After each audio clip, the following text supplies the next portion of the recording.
So, what was that like after your mother passed away? Who was taking care of you? Where did you go after that? So it was myself, my older brother, Mm-hmm. and we always kind of growing up in Washington Heights. You keep a tight knit family. Mm-hmm. I can remember at any given time having about 10 or 11 people living like in a 1 2 bedroom apartment. So I always lived with my grandmother. My aunt was always around. So I had a pretty stable family foundation. So even when my mom passed away, it wasn't like I got drifted off and put through like this orphanage system. I stayed pretty much close to my grandmother and my aunt. They kind of became my second mother. Damn, that's crazy because you know what? Like, of course, growing up, I'm very familiar with the music, and like I just didn't know this part of the story until I was looking you up a little bit. Hmm. But that's crazy. So, what was from? We have the passing of your mother, and then we have you going with your grandmother, and being in Washington Heights.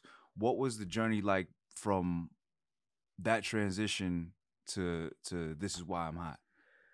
Ooh, so let's go back to the heights. So I guess it's funny because I relate my story a lot to like Will Smith, the Fresh Prince of Bel Air. Yeah. So when you go through this like traumatic time, I don't know his exact story was a little different, but essentially what happened for me was the foundation of the person who was raising me passes away.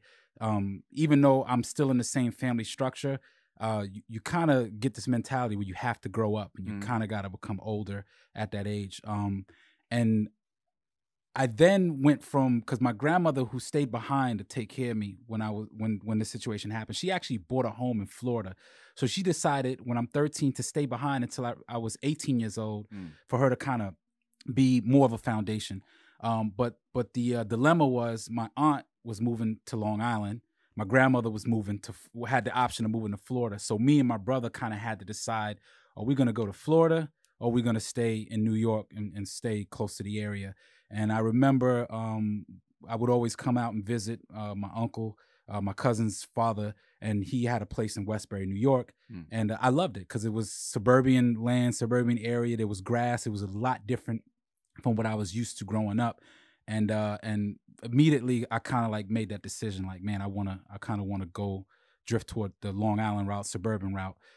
And for me, people don't realize, but that point in my life, that was to me the most pivotal moment because I went from being this kid in Washington Heights, not believing in college, not believing in, I mean, the only destiny for me was sell drugs. Mm.